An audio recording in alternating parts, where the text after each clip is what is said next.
இந்த வீடியோ நம்ம என்ன பார்க்க போகிறோம் அப்படின்னா, உங்களுடைய WordPress சைட்டில் ஒரு போஸ்ட் வந்து ஓப்பன் பண்ணும்போது அந்த போஸ்ட்டுக்கு நடுவில் வந்து பார்த்தீங்கன்னா ரிலேட்டட் போஸ்ட் வந்து தெரிகிற மாதிரி எப்படி நம்ம பண்ணுறதுன்னு தான் பார்க்க போகிறோம். ஸோ வீடியோ வந்து ஸ்கிப் பண்ணாமல் வந்து பாருங்கள். ஸோ இப்போ வந்து பார்த்தீங்கன்னா நான் வந்து ஒரு போஸ்ட் வந்து ஓப்பன் பண்ணுறேன். ஸோ இந்த போஸ்ட் ஓப்பன் பண்ணும்போது பார்த்தீங்கன்னா இந்த போஸ்ட்டுக்குன்னு சொல்லிட்டு நீங்கள் ஒரு கேட்டகரி வந்து கிரியேட் பண்ணி தான் நீங்கள் ஆட் பண்ணியிருப்பீங்க, புரியுதுங்களா?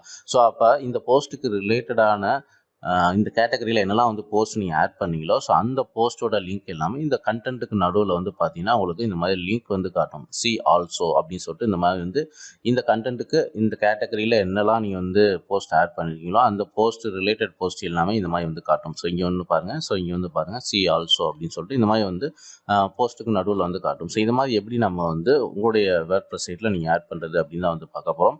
ஸோ உங்களுடைய WordPress-ஓட டேஷ்போர்டு வந்து போயிருங்க. போனதுக்கப்புறம் வந்து பார்த்தீங்கன்னா இதில் பிளகின் செக்ஷன் போயிட்டு ஆட் நியூ அப்படின்னு சொல்லிட்டு இந்த ஆப்ஷன் வந்து கிளிக் பண்ணிடுங்க. ஸோ கிளிக் பண்ணதுக்கப்புறம் வந்து பார்த்தீங்கன்னா இதில் வந்து நீங்கள் இன்லைன் ரிலேட்டட் போஸ்ட் அப்படின்னு சொல்லிட்டு நீங்கள் வந்து சர்ச் பண்ணணும். பிளகினோட நேம் வந்து inline related post. So search box வந்து போயிருங்க. INLINE இன்லைன் ரிலேட்டட் போஸ்ட் அப்படின்னு சொல்லிட்டு சர்ச் பண்ணுங்கள். ஸோ சர்ச் பண்ணதுக்கப்புறம் வந்து பார்த்தீங்கன்னா உங்களுக்கு வந்து ஃபஸ்ட்டு வந்து பார்த்தீங்கன்னா இந்த மாதிரி வந்து ஒரு பிளகின் வந்து காட்டும். இன்லைன் ரிலேட்டட் போஸ்ட் அப்படின்னு சொல்லிட்டு வந்து காட்டும். ஸோ இந்த பிளகின் வந்து நீங்கள் வந்து இன்ஸ்டால் பண்ணி ஆக்டிவேட் வந்து பண்ணிடுங்க. ஸோ ஆக்டிவேட் பண்ணதுக்கப்புறம் வந்து பார்த்தீங்கன்னா உங்களுக்கு வந்து ஸோ இந்த மாதிரி வந்து செட்டிங்ஸ் பேஜ் வந்து போயிருங்க, புரியுதுங்களா? ஸோ இந்த செட்டிங்ஸ் அப்படின்னு போனீங்கன்னா இதில் வந்து இன்லைன் ரிலேட்டட் போஸ்ட் அப்படின்னு சொல்லிட்டு இந்த பிளகினுக்குரிய செட்டிங்ஸ் பேஜ் வந்து இருக்கும். அதில் வந்து நீங்கள் வந்து கிளிக் பண்ணுங்கள். அந்த மெனு வந்து இருக்கும், அதை வந்து கிளிக் பண்ணுங்கள். ஸோ கிளிக் பண்ணதுக்கப்புறம் வந்து பார்த்தீங்கன்னா இதில் சின்னதாக நீங்கள் வந்து செட்டிங்ஸ் வந்து பண்ணணும். அண்ட் என்ன செட்டிங்ஸ் அப்படின்றத இப்போ நான் வந்து காட்டுறேன். ஸோ இதில் ஃபஸ்ட்டு வந்து பார்த்தீங்கன்னா உங்களுக்கு வந்து இதில் நீங்கள் உள்ளே வந்ததுக்கப்புறம் வந்து பார்த்தீங்கன்னா இதில் வந்து ஃபஸ்ட்டு உங்களுக்கு வந்து இந்த ஆக்டிவ் அப்படின்னு சொல்லிட்டு இந்த கொஸ்டின் மார்க் இருக்கும். இதை நீங்கள் வந்து டிக் பண்ணுங்கள். ஸோ டிக் பண்ணால் தான் வந்து பார்த்தீங்கன்னா இதில் என்னெல்லாம் வந்து செட்டிங்ஸ் இருக்குது அப்படின்னு சொல்லிட்டு ஃபஸ்ட்டு வந்து காட்டும், புரியுதுங்களா? ஸோ இதில் வந்து பாருங்கள் உங்களுக்கு வந்து ரிலேட்டட் டெக்ஸ்ட் டு கால் வந்து பார்த்தீங்கன்னா உங்களுக்கு வந்து ரீட் அப்படிங்கிற மாதிரி இருக்குது. அண்ட் இதில் நீங்கள் வந்து டெக்ஸ்ட்டை வந்து நீங்கள் மாற்றிக்கலாம், புரியுதுங்களா? அடுத்து வந்து பார்த்தீங்கன்னா ஸோ இது வந்து பார்த்தீங்கன்னா இது எல்லாமே வந்து இந்த பேக்ரவுண்ட் கலர் இருக்குது பார்த்தீங்களா? ஸோ இப்போ நீங்கள் வந்து பார்க்குறீங்க பார்த்தீங்களா? ஸோ இது வந்து பட்டன் மாதிரி இருக்கும். ஆக்சுவலாக வந்து பார்த்தீங்கன்னா இது பட்டன் மாதிரி தான் இருக்கும். ஸோ இதோடைய பேக்ரவுண்ட் கலரு, இந்த டெக்ஸ்ட் கலரு, ஸோ இதெல்லாம் வந்து அடுத்து பார்டர் கலரு, இதெல்லாம் வந்து நீங்கள் செட்டிங்ஸ் பண்ணக்கூடிய அந்த மெனு தான் இங்கே வந்து கொடுத்துருக்குறாங்க, புரியுதுங்களா? ஸோ இப்போ வந்து பாருங்கள் இனிஷியல் ஒபசிட்டி அப்படின்னு கொடுத்துருக்குறாங்க. அந்த தீமோட கலர் டிசைன் வந்து பார்த்தீங்கன்னா நீங்கள் என்ன வேணால் பார்த்துக்கலாம். ஸோ அதே மாதிரி பட்டன் மாதிரி கூட நீங்கள் வச்சுக்கலாம், புரியுதுங்களா? ஸோ பட்டன் மாதிரி வச்சிங்கன்னா அதுக்கேற்ற மாதிரி வந்து தெரியும், புரியுதுங்களா? ஸோ இங்கே வந்து பாருங்கள். ஸோ இதனுடைய ப்ரிவியூ கூட உங்களுக்கு வந்து தெரியும். அண்ட் இது வந்து எப்படி தெரியும் அப்படின்ற மாதிரி கீழே ப்ரிவியூ கூட வந்து காட்டும். ஸோ நீங்கள் வந்து பட்டன் இல்லை, நார்மலாக வந்து நீங்கள் மினிமலைஸ்ட் அப்படின்னு சொல்லிட்டு இதை வச்சிங்க அப்படின்னா ஸோ இந்த மாதிரி வந்து தெரியும். சி ஆல்சோ அப்படின்ற மாதிரி வந்து தெரியும், புரியுதுங்களா? ஸோ இந்த மாதிரி பட்டன் வச்சோம்னா ஸோ கீழே வந்து பாருங்கள் உங்களுக்கு வேறு மாதிரி வந்து தெரியும். இந்த மாதிரி பட்டன் மாதிரி வந்து தெரியும், புரியுதுங்களா? ஸோ இதுவே வந்து உங்களுக்கு இதில் வந்து என்ன வேணுமோ, என்ன டிசைனில் வேணுமோ அந்த மாதிரி நீங்கள் வந்து வச்சுக்கலாம். ஸோ அடுத்து வந்து பார்த்தீங்கன்னா உங்களுக்கு வந்து ஸோ இந்த ஒபசிட்டி அப்படிங்கிறதுலாம் வந்து பார்த்தீங்கன்னா ஜஸ்ட் நீங்கள் சேஞ்ச் பண்ணிங்கன்னா சின்ன சின்ன வேரியேஷன் வந்து ஆகும். அண்ட் கலர் வந்து பார்த்தீங்கன்னா உங்களுக்கு வந்து அண்ட் இதில் வந்து பாருங்கள் உங்களுக்கு வந்து டிஸ்பிளே பார்டர்ஸ் ஷேடோ வந்து நீங்கள் டிக் பண்ணுங்கள். ஸோ அப்போ தான் இந்த பார்டர் அவுட்ரு கலர் வந்து தெரியும். இதெல்லாம் உங்களுக்கு தேவைன்னா மட்டும் நீங்கள் வந்து யூஸ் பண்ணுங்கள், புரியுதுங்களா? அதுக்கடுத்து வந்து பார்த்தீங்கன்னா ஸோ இந்த டெக்ஸ்ட் கலர் வந்து உங்களுக்கு வந்து ப்ளூ காட்டிடுச்சு. இதை நான் வந்து மினிமலைஸ்டில் வச்சுறேன். ஸோ அப்போ தான் கரெக்டாக நம்மளுக்கு வந்து தெரியும், புரியுதுங்களா? ஸோ இதில் வந்து பார்த்தீங்கன்னா உங்களுக்கு வந்து பிளாக் கலரில் இருக்குது. ஸோ இந்த மெயின் லிங்க் கலர் வந்து பார்த்தீங்கன்னா பிளாக் கலர் இருக்குது. ஸோ நீங்கள் மாற்றணும் அப்படின்னா ஜஸ்ட் நீங்கள் இதில் போயிட்டு இப்போ க்ரீன் கலர் வைக்கிறீங்க அப்படின்னா ஸோ இது வந்து க்ரீன் கலரில் மாறிடும். ஸோ அண்ட் பேக்ரவுண்ட் கலர் வந்து பார்த்தீங்கன்னா பாக்ஸோட இந்த பேக்ரவுண்ட் கலர் வந்து இப்போ ஒயிட் இருக்குது. ஸோ இப்போ இதுவே நான் வந்து ரெட்டு வைக்கிறேன் அப்படின்னா ஸோ இந்த மாதிரி வந்து மாறும். ஸோ அதுக்கேற்ற மாதிரி நீங்கள் வந்து டெக்ஸ்ட்டு உள்ளே தெரியக்கூடிய டெக்ஸ்ட் கலர் வந்து வச்சுக்கோங்க, ஓகேங்களா? ஸோ இதை கிளிக் பண்ணிட்டு நம்ம வந்து அண்ட் ஒயிட் கலர் வைப்போம். ஸோ இங்கே வந்து பாருங்கள் ஒயிட் கலர் வந்து தெரிஞ்சிச்சு. ஸோ அதே மாதிரி பார்த்தீங்கன்னா நீங்கள் வந்து இதில் இருக்கக்கூடிய டெக்ஸ்ட் கலர் அண்ட் இந்த பார்டர் வந்து பார்த்தீங்கன்னா லெஃப்ட் சைடு வந்து நீங்கள் பார்டர் பார்க்குறீங்க சின்னதாக. ஸோ அது வந்து ப்ளூ கலரில் இருக்கிற மாதிரி இருக்குது. ஸோ அதை வந்து நீங்கள் இன்னும் கொஞ்சம் இந்த மாதிரி டார்க் ப்ளூ வச்சுக்கலாம். இல்லை நீங்கள் வந்து வேறு ஏதாவது கலர் வந்து இப்போ ரெட் கலர் வைக்கிறீங்க, ரெட் கலர் ஆல்ரெடி நம்ம வச்சாச்சு. ஸோ இந்த மாதிரி பார்த்தீங்கன்னா வயலட் டார்க் வச்சிங்கன்னா ஸோ அந்த சைடு பாரில் இருக்கக்கூடிய அந்த இது வந்து வயலட் டார்க்கில் வந்து தெரியும், புரியுதுங்களா? ஸோ இந்த மாதிரி வந்து பார்த்தீங்கன்னா ரிலேட்டட் டெக்ஸ்ட் கலர் வந்து பாருங்கள் டிஃபால்ட்டுன்னு சொல்லிட்டு இருக்குது. ஸோ இதில் வந்து நம்ம ஓகே ஸோ இதில் வந்து பார்த்தீங்கன்னா நம்ம வந்து பிளாக் கலர் வச்சிடும். ஸோ ப்ளூ டார்க் வைப்போம்.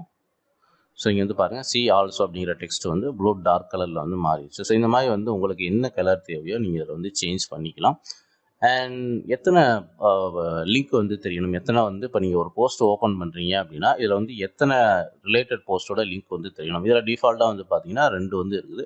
அண்ட் உங்களுடைய பேராகிராஃபுக்கு ஏற்ற மாதிரி இது வந்து மாறிக்கும். நீங்கள் எத்தனை பேராகிராஃபுக்கு நடுவில் வந்து இந்த லிங்க் தெரியணும் அப்படிங்கிறதையும் நீங்கள் மேனுவலாக வந்து ஃபிக்ஸ் பண்ணிக்கலாம். புரியுங்களா?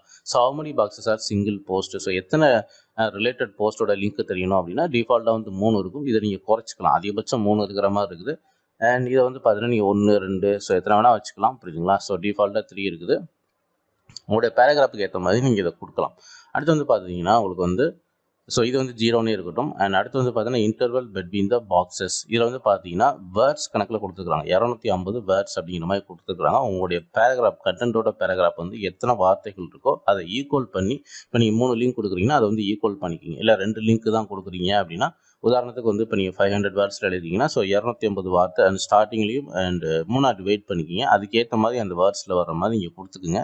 டிஃபால்ட்டாக 250 அப்படிங்கிற மாதிரி இருக்குது. ஸோ நீங்கள் எவ்வளோ வேணாலும் இதில் நீங்கள் எத்தனை வேர்ட்ஸ் வந்து எழுதுறீங்க அதுக்கேற்ற மாதிரி எத்தனை லிங்க் கொடுக்குறீங்க அப்படின்னு சொல்லிட்டு இந்த ரெண்டுக்கும் நீங்கள் வந்து கம்பேர் பண்ணி எவ்வளோ கொடுக்கலாம் அப்படின்னு சொல்லிட்டு நீங்கள் முடிவு பண்ணி ஒன்ஸ் நீங்கள் வந்து ஒரு டெமோ வந்து செக் பண்ணிக்கிங்க. பண்ணிவிட்டு அது ஓகே அப்படின்னா அதுக்கப்புறம் நீங்கள் வந்து ஃபைனல் பண்ணி நீங்கள் கொடுத்துக்கலாம். புரியுதுங்களா? ஸோ மற்றபடி கீழே வந்து நீங்கள் எதுவுமே வந்து செட்டிங்ஸ் வந்து பண்ண தேவையில்லை. ஸோ இவ்வளோ தான் வந்து பார்த்தீங்கன்னா இந்த பிளக்கிங்கில் இருக்கக்கூடிய செட்டிங்ஸ் ரொம்ப சிம்பிளான செட்டிங்ஸாக. ஸோ இதெல்லாம் நீங்கள் பண்ணி முடிச்சதுக்கப்புறம் வந்து பார்த்தீங்கன்னா சேவ் அப்படின்னு சொல்லிட்டு நீங்கள் வந்து கொடுத்துருங்க. ஸோ கொடுத்ததுக்கப்புறம் வந்து பார்த்தீங்கன்னா ஸோ இப்போ நம்ம கொடுத்த இந்த கலர் அண்ட் இந்த பட்டன் இதெல்லாம் வந்து கரெக்டாக ப்ராப்பராக வந்து தெரியுதா அப்படின்னு சொல்லிட்டு இப்போ நம்ம வந்து பார்த்துருவோம். ஸோ நான் வந்து சைட் வந்து விசிட் பண்ணிடுறேன். ஸோ விசிட் பண்ணதுக்கப்புறம் வந்து பார்த்தீங்கன்னா ஒரு போஸ்ட் நம்ம ஓப்பன் பண்ணியும் பார்த்துருவோம். ஓகே, ஸோ இப்போ வந்து பாருங்கள் சைட் வந்து இப்போ நம்மளுக்கு ஓப்பன் ஆகிடுச்சு. ஸோ இதில் வந்து நம்ம இப்போ ஒரு போஸ்ட் ஓப்பன் பண்ணி அண்ட் நம்ம வந்து கொடுத்த அந்த கலர் பட்டன் அந்த டெக்ஸ்ட்டு இதெல்லாம் வந்து நம்மளுக்கு கரெக்டாக ஷோ ஆகுதா அப்படின்னு சொல்லிட்டு நம்ம இப்போ வந்து பார்த்துருவோம். ஸோ இப்போ வந்து பாருங்கள் நான் வந்து இந்த டெக்ஸ்ட் வந்து இந்த போஸ்ட் வந்து நான் வந்து ஓப்பன் பண்ணுறேன். ஸோ ஓப்பன் பண்ணதுக்கப்புறம் வந்து பார்த்தீங்கன்னா 3 லிங்க் ஆக்சுவலாக தெரிகிற மாதிரி நம்ம கொடுத்துருக்கோம். 250 வார்த்தை. ஸோ நீங்கள் வந்து எப்படி நம்மளுக்கு தெரியுது அப்படின்னு சொல்லிட்டு வந்து பார்த்துருவோம். ஸோ இங்கே வந்து பாருங்கள் நம்மளுக்கு வந்து இந்த 250 வார்த்தை அப்படிங்கிறது என்னுடைய ஓவரால் கண்டென்ட்டே வந்து பார்த்தீங்கன்னா இவ்வளோ தான் வந்து இருக்கும் அப்படின்றதுனால அதை கால்குலேட் பண்ணி நம்மளுக்கு வந்து இங்கே வந்து ஒரே ஒரு லிங்க் தான் இங்கே வந்து காட்டுது. புரியுதுங்களா? ஸோ இதுவே வந்து நீங்கள் வேறு மாதிரி இதில் மாற்றி கொடுத்தீங்க அப்படின்னா உதாரணத்துக்கு வந்து இப்போ இதில் வந்து 250 வார்த்தை இருக்குது பார்த்தீங்களா? ஸோ இதை வந்து பார்த்தீங்கன்னா நான் வந்து 50 வேர்ட்ஸ் அப்படின்னு சொல்லிட்டு கொடுத்துட்டு நான் வந்து சேவ் கொடுக்குறேன். ஸோ கொடுத்ததுக்கப்புறம் வந்து பார்த்தீங்கன்னா ஸோ அதுவுமே வந்து கால்குலேட் பண்ணணும். உங்களுடைய ஓவரால் வேர்ட்ஸ் வந்து எவ்வளோ எழுதியிருக்கீங்க அதை வந்து 50 வந்து 2 டிவைட் பண்ண முடிஞ்சுச்சுன்னா ஸோ 2 லிங்க் இந்த மாதிரி தெரியும். 3 டிவைட் பண்ண முடிஞ்சிச்சு அப்படின்னா உங்களுக்கு வந்து 3 லிங்க் வந்து தெரியும். புரியுதுங்களா? ஸோ நீங்கள் 3 லிங்க் கொடுத்ததுனால வந்து கண்டிப்பாக 3 லிங்க்லாம் வந்து தெரியாது. ஸோ அந்த வேர்ட்ஸ் வந்து உங்களுக்கு வந்து ஈக்குவல் பண்ணி அதுவே உங்களுக்கு ஆட்டோமேட்டிக்காக வந்து காட்டும். புரியுதுங்களா? ஓகே, ஸோ இதில் வந்து பாருங்கள் 50 வேர்ட்ஸ் கொடுத்துமே எனக்கு வந்து கரெக்டாக இதில் வந்து ஈக்குவலாக வந்து தெரியல. ஓகே, ஸோ அகெயின் வந்து நான் வந்து ரிஃப்ரெஷ் பண்ணுறேன். ஓகே, ஸோ நம்மளுக்கு வந்து சேவ் ஆயிடுச்சு. ஸோ அகெயின் வந்து இந்த போஸ்ட்டை நான் வந்து ரிஃப்ரெஷ் பண்ணுறேன். ஸோ அப்படி தெரியல அப்படின்னா நீங்கள் எழுதிருக்கக்கூடிய அந்த வார்த்தைகள் வந்து கம்மியாக இருக்குன்னு அர்த்தம். புரியுதுங்களா? ஓகே, ஸோ நீங்கள் வந்து பார்த்தீங்கன்னா எனக்கு வந்து ஸோ ஒரு போஸ்ட்டோட லிங்க் தான் தெரியுது. அப்போ உங்களுடைய கண்டென்ட்டோட லென்த்தை வந்து பார்த்தீங்கன்னா நீங்கள் அதிகமாக எழுதும்போது தான் பார்த்தீங்கன்னா உங்களுக்கு வந்து 2 லிங்க் தெரியுது அப்படின்றதெல்லாம் வந்து காட்டும். புரியுதுங்களா? ஸோ இதை விட இன்னும் நீங்கள் கம்மி பண்ணுறதா இருந்தாலும் பண்ணிக்கலாம். வேர்ட்ஸ் வந்து நீங்கள் உங்களுக்கு வந்து எத்தனை லிங்க் தெரியணும் அட்லீஸ்ட் வந்து மினிமம் 2 லிங்க் தெரியணும் அப்படின்னு நீங்கள் நினச்சிங்கன்னா அதுக்கேற்ற மாதிரி இந்த செட்டிங்ஸில் போய்ட்டு நீங்கள் வந்து இந்த வேர்ட்ஸ் கவுண்டை வந்து மாற்றிக்கிங்க. ஸோ இப்படி தான் வந்து பார்த்தீங்கன்னா இந்த ரிலேட்டட் போஸ்ட் லிங்க் வந்து இந்த பிளகினை யூஸ் பண்ணி நீங்கள் வந்து ஆட் பண்ணிக்கலாம்.